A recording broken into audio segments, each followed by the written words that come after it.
Hello, and welcome back to Come Follow Me with Fair, Faithful Answers to New Testament Questions. I am Jennifer Roach. Today we are going to talk about the Great Apostasy. As you know, we are going through the Come Follow Me readings, looking at some of the verses where questions might come up for your evangelical friends or family members, where they have questions about us, maybe we have questions about them, trying to help you, Latter-day Saint friends, understand where they're coming from so that maybe you can explain some things from your faith to them in a way where they can understand you. So our jumping off point today is 2 Thessalonians 2, 1 through 4. I don't normally read you 4 verses, but I want to read this whole section because it's important. So this is out of the English Standard Version. Now, concerning the coming of our Lord Jesus Christ and our being gathered together to him, we ask you, brothers, not to be quickly shaken in mind or alarmed, either by a spirit or a spoken word, or a letter seemingly from us to the effect that the day of the Lord has come. Let no one deceive you in any way, for that day will not come unless the rebellion comes first.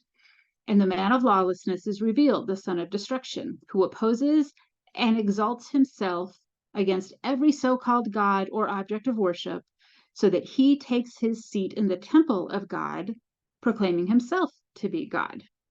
That's a lot, right? Paul can pack in some concepts there. If you have ever had a conversation with someone unfamiliar with what we Latter-day Saints mean by the Great Apostasy, you are probably familiar with the look on their face because it's a little bit like, I don't understand what you're saying. We're using the same word differently. Clearly, I have no idea what you're talking about. And I imagine Latter-day Saint friends, that's probably pretty confusing to you because the signs of the Great Apostasy, the clear explanation about it seems so obvious that it doesn't even need proving. Might as well ask someone to prove that there's air to breathe, right? Like, it seems so obvious to us, but for evangelicals, it's different. And I want to explain to you why. First, they do not deny the apostasy with a lowercase a. They actually don't deny a great apostasy either, but we will get there. We're going to start with little apostasy and then get to big apostasy. The lowercase a apostasy has happened many, many times in history, and evangelicals could easily and clearly admit that. You see it in the Bible, you see it in every generation. However, evangelicals will almost always couch it in terms of being an individual's apostasy, not a collective thing that happens to all of humanity together. It's one person and their belief that gets interrupted. They start to believe wrong things. So when they talk about apostasy, most of the time that's what they're talking about. I am an apostate to them, right? I'm a lowercase a apostate because I don't believe what they believe anymore. The difficulty here is that it forces the conversation into this kind of awkward corner because your natural response to if you're talking about apostasy and they say, no, apostasy is like for individuals who go wrong. And you would say, oh no, it wasn't just one person. It was the whole thing. It's this great apostasy, everybody, everywhere. And now you've kind of got yourself a problem. Because it isn't the whole thing, right? You've just conflated two different ideas about what apostasy is, and now you guys are talking right past each other. So what does complete apostasy mean, and what doesn't it mean? Well, it cannot mean that there were no people who loved God and had a desire to serve him, that they patterned their lives after Jesus Christ. We know from history that this is not true. That has never been true in any generation, that there were literally zero people who wanted to follow God. So that is not what great apostasy could possibly mean. So evangelicals have a rough little piece of logic to work through here. And sometimes we, Latter-day Saints, make it harder on them because we kind of overplay our hand a little bit. The evangelical who knows even the basics of history can point out plenty of people as examples of faithful believers throughout the ages. And by even pointing out one counterexample, it, in their minds, at least discredits the claim, right? Oh, there's this character from the Middle Ages and she really loved God and blah, blah, blah. There couldn't have been an apostasy. Look, here's an example of a person who wasn't apostate. The claim that the great apostasy is not that no one, it's not that no one loved or followed God to the best of their ability, doing the best they could with what they had. That is not what we're saying when we say there was an apostasy. What the great apostasy means is the priesthood power was taken from the earth. Those are two very different things. Very, very, very different things. Evangelicals do not care one bit about priesthood. It is not a category for them. It is not a way in which they think. It's the idea that there could be an institutional crisis because there is no more priesthood on the earth. That is not something that would even come into their minds or that they would even ever consider. All that to say, when you're in a conversation with an evangelical about the apostasy, try to stay out of the trap of, well, the apostasy means every single person didn't love Jesus at all. Like that just, it's a dead end. It's not going to lead you anywhere. Second issue. Evangelicals absolutely believe in a great apostasy, 100%. But like many times we have talked about this here, they are not talking about the same thing that we are. They would define the great apostasy as something that will happen at some future point in time, presumably immediately before Christ comes back. So let me give you a couple quotes that kind of show where their thinking is on this. G.K. Beale, he's an evangelical Bible scholar. He says it this way. The point Paul appears to be making is that the visible church community within which the true saints exist will become so apostate that it will be dominantly filled with people who profess to be Christian, but really are not. The church will continue to profess to be Christian, but most in it will actually not be true believers. Like, we are talking apostasy there, right? And he is an evangelical Bible scholar. He 100% believes in the great apostasy. He just thinks it hasn't happened yet. We're headed towards that, not we are coming out of that. Here's another quote. Dr. B.J. Oropeza, he's an evangelical. He's a professor at Azusa Pacific. He has written 3 volumes, 800 pages on apostasy. Every single one of those pages deals with the apostasy of the individual, not of the removal of priesthood power. So they do go these both directions, right? Like here we see one of them, a great apostasy is coming, but there also is this really, really heavy weight on, no, it's individual. So we're on the same page that there is such a thing as an apostasy. They just think it's a future event while we believe it's a past event. But this nuance, it brings up an interesting layer, because some of where you're going to get pushback from an evangelical is on the concept of apostasy as we define it. They would say God wouldn't do that to us humans, bring Jesus Christ and then make the church disappear. It's nonsensical. That would be a very common evangelical response. Why would God send Jesus and let the whole thing fall apart? Well, interestingly enough, they are perfectly okay with believing that apostasy is a possibility, a future possibility, but a possibility nevertheless. The only difference between their thinking on this and ours is that they think it hasn't happened yet. And we're saying, no, that has already happened.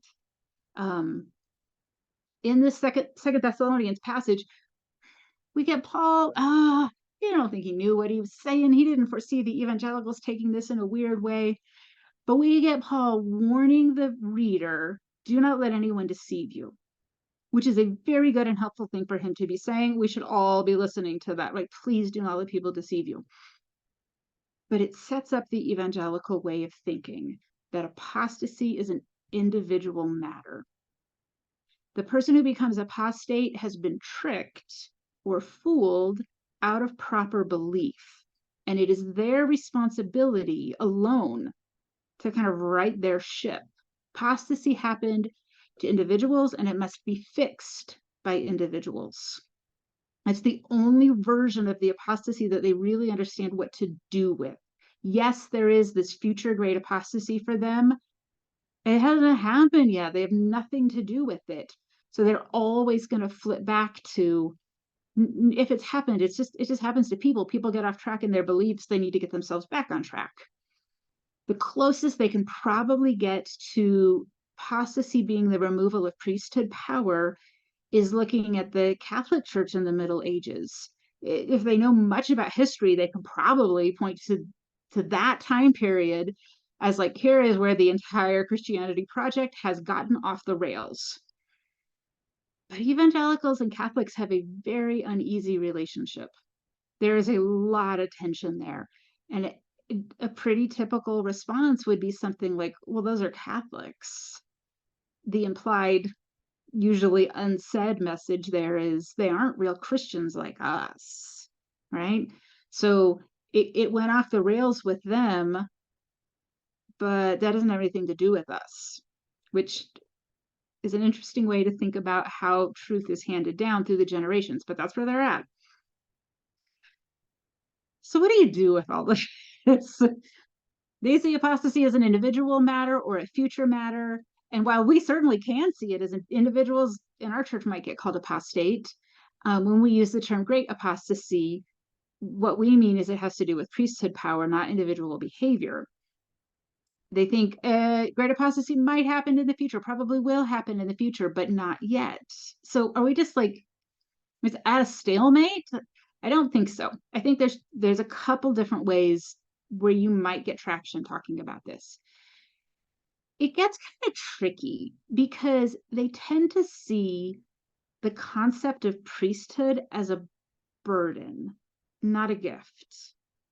They think it's an unnecessary barrier between an individual and God. And you can see why. All they know is the image of false priests who oppress, right? Like priesthood is not a good word for them. They don't have any category where it is good. Their only category might be Catholic priests. And then they point back to the need for the Reformation of like, well, that's why it went off all the rails. Priests equal bad.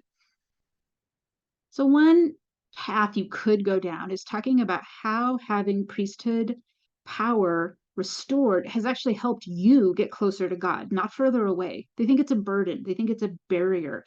They think it's a speed bump. They think it's an unnecessary hoop that you would have to jump through somehow. They don't have any conceptualization that priesthood power might bring you closer to God. So you could get traction talking about it this way. I've had that experience in my life. The entire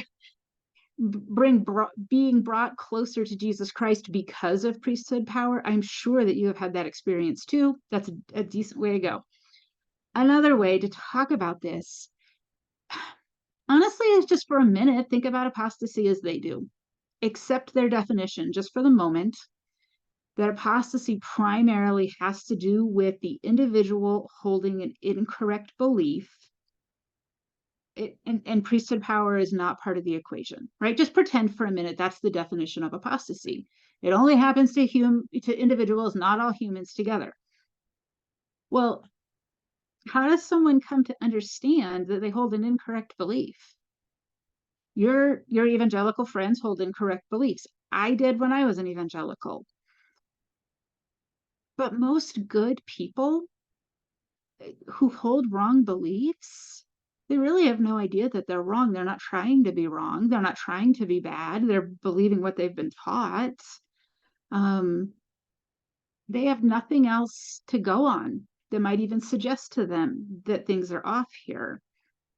Some very simple questions that would revolve around kind of epistemology, like the theory of knowledge. How do you know what you know? That's what epistemology is. And that line of thinking would come in really handy here. How do they know what they know? How do they know they're not wrong? How do they know they're not holding an incorrect belief? If you know and love evangelicals, you probably already know where this bit goes. They point to the Bible as their one source of belief.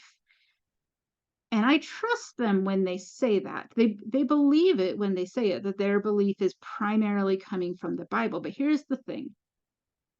The Bible does not lay flat, not even for them. What does that mean? It means some passages are given more emphasis and more importance than others. That they know some passages better than they know others. And that's true in a way that kind of can make people a little bit blind to certain passages.